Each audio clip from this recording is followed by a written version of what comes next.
ಕಡಜಗಳು ಗೂಡನ್ನು ಕಟ್ಟುತ್ತಿದ್ದರೆ ಇದು ಶುಭದ ಸಂಕೇತವೋ ಅಥವಾ ಇದು ಅಶುಭವೋ? ಒಂದು ವೇಳೆ ಕಡಜಗಳು ತುಂಬ ಹತ್ತಿರ ಗೂಡು ಕಟ್ಟಿದ್ರೆ ಅದರಿಂದ ಏನಾದರೂ ತೊಂದರೆ ಆಗ್ತಿದ್ರೆ ಅದನ್ನು ಹೇಗೆ ತೆಗೆಯಬೇಕು, ತೆಗೆದ್ರೆ ಏನಾದರೂ ಕೆಟ್ಟದ್ದಾಗತ್ತಾ ಅಂತ ಏನಾದರೂ ನಿಮಗೆ ಗೊಂದಲಗಳು ಇತ್ತು ಅನ್ನೋದಾದರೆ ಈ ವಿಡಿಯೋನ ಕೊನೆ ತನಕ ನೋಡಿ. ಅದರಲ್ಲಿ ಯಾವೆಲ್ಲ ಮಾಹಿತಿ ಸಿಗುತ್ತೆ ಅನ್ನೋದನ್ನು ನಿಮಗೆ ಗೊತ್ತಾಗುತ್ತೆ. ನಿಮ್ಮ ಜೀವನದಲ್ಲಿರುವಂತಹ ಯಾವುದೇ ಒಂದು ಸಮಸ್ಯೆಗಳ ಶಾಶ್ವತವಾದ ಪರಿಹಾರ ಆಗಬೇಕು ಅನ್ನುವುದಾದರೆ ಪಂಡಿತರು ದೈವಜ್ಞ ಗುರುಗಳು ಶ್ರೀ ರವಿಶಂಕರ್ ಗುರುಗಳಿಗೆ ಒಂದು ಕರೆ ಮಾಡಿ. ಎಷ್ಟೋ ಸಮಸ್ಯೆಗಳು ಇವರಿಂದ ಬಗೆಹರಿದಿದೆ. ತುಂಬ ಚೆನ್ನಾಗಿ ನಿಮ್ಮ ಸಮಸ್ಯೆಗೆ ಪರಿಹಾರವನ್ನು ನೀಡುತ್ತಾರೆ. ವಶೀಕರಣ, ಮಾಟ ಮಂತ್ರ, ಅನೈತಿಕ ಸಂಬಂಧದ ಯಾವುದೇ ವಿಚಾರದ ಗೊಂದಲಗಳು ಎಲ್ಲ ಸಮಸ್ಯೆಗೂ ಇವರಿಂದ ಪರಿಹಾರ ಸಿಕ್ಕಿದೆ.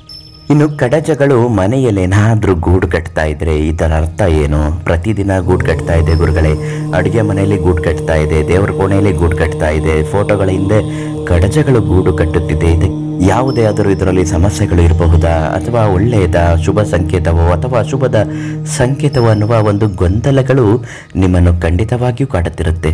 ಒಂದಂತೂ ಸತ್ಯ, ಯಾವುದೇ ಒಂದು ಮನೆಯಲ್ಲಿ ಯಾವುದೇ ಒಂದು ಪ್ರಾಣಿಗಳು ತಾನಾಗೆ ಮನೆಗೆ ಬರಬೇಕು ಅಂದರೆ ದೈವ ಶಕ್ತಿ ಇದ್ದರೆ ಮಾತ್ರ ಆ ಮನೆಗೆ ಯಾವುದೇ ಒಂದು ಇರುವೆ ಬರಬೇಕಾದ್ರೂ ಕೂಡ ಅದಕ್ಕೆ ಕಾರಣ ಆಗುತ್ತೆ.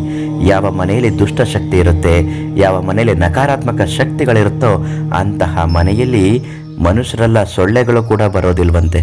ಅಂತಹ ಒಂದು ಶಕ್ತಿ, ದೈವ ಶಕ್ತಿ ಇರುವ ಮನೆಯಲ್ಲಿ ಪ್ರಾಣಿಗಳು, ಪಕ್ಷಿಗಳು, ಹಸುಗಳು ತಾವಾಗೆ ಬರುತ್ತೆ ಅಂದರೆ ಅದಕ್ಕೆ ದೈವಶಕ್ತಿ ಕಾರಣ ಆಗುತ್ತೆ. ಕಡಜಗಳು ಗೂಡು ಕಟ್ಟುವುದು ಮನೆಯಲ್ಲಿ ಮಹಾಲಕ್ಷ್ಮಿ ಪ್ರತಿಷ್ಠಾಪನೆ ಮಾಡುವ ಒಂದು ಸೂಚನೆ, ಮುನ್ಸೂಚನೆ ಇದಾಗಿರುತ್ತೆ. ಯಾವುದೋ ಒಂದು ದೊಡ್ಡ ಮಟ್ಟದ ದುಡ್ಡು ಕಾಸುಗಳು ನಿಮ್ಮ ಮನೆಗೆ ಬರುತ್ತೆ.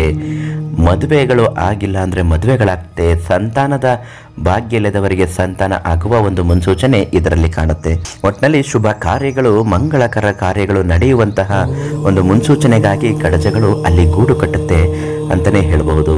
ಈ ಗೂಡು ತುಂಬ ಹತ್ರ ಇದೆ, ಪುಟ್ಟ ಮಕ್ಕಳು ಕೈ ಹಾಕ್ತಾರೆ, ಇದನ್ನು ತೆಗಿಬೇಕು, ಏನು ಮಾಡೋದು ಗುರುಗಳೇ ಅನ್ನೋದಾದರೆ ಚಿಂತಿಸಬೇಡಿ. ಅದಕ್ಕಾಗಿ ಸ್ವಲ್ಪ ಗೋಮೂತ್ರವನ್ನು ಅದರ ಮೇಲೆ ಪ್ರೋಕ್ಷಣೆ ಮಾಡಿ, ಕಡಜ ಅಲ್ಲಿರುವುದಿಲ್ಲ, ಹೊರಟೋಗುತ್ತೆ. ಕಾಲಕ್ರಮೇಣ ಕಡಜದ ಗೂಡು ಕೆಳಗಡೆ ಬಿದ್ದರೆ ಅದನ್ನು ತುಳಿಯಬಾರದು. ಅದನ್ನು ಎತ್ಕೊಂಡು ಒಂದು ಪುಟ್ಟ ಬಟ್ಟಲಲ್ಲಿ ಹಾಕ್ಕೊಂಡು ಪ್ರತಿದಿನ ಸ್ನಾನ ಮಾಡಿದ ನಂತರ ವಿಭೂತಿಯನ್ನು ಧರಿಸುವ ಹಾಗೆ ಅದನ್ನು ಹಣೆಗೆ ಧರಿಸಿಕೊಳ್ಳುವುದರಿಂದಲೂ ಕೂಡ ನಿಮಗೆ ತುಂಬನೇ ಒಳ್ಳೆಯದಾಗುತ್ತೆ. ಲಕ್ಷ್ಮಿ ಕಟಾಕ್ಷ ನಿಮಗೆ ಒಲಿಯುತ್ತೆ. ಕಷ್ಟಗಳು ಇದ್ದಾಗ, ಸಮಸ್ಯೆಗಳು ಇದ್ದಾಗ, ರಹಸ್ಯವಾದ ತೊಂದರೆಗಳು ಇದ್ದಾಗ ನೀವು ಮಾಡಬೇಕಾಗಿರೋದು ರವಿಶಂಕರ್ ಗುರುಗಳಿಗೆ ಒಂದು ಫೋನ್ ಮಾಡಿ. ಎಲ್ಲ ಸಮಸ್ಯೆಗೂ ಮುಕ್ತಿಯನ್ನು ಕೊಟ್ಟೇ ಕೊಡ್ತಾರೆ.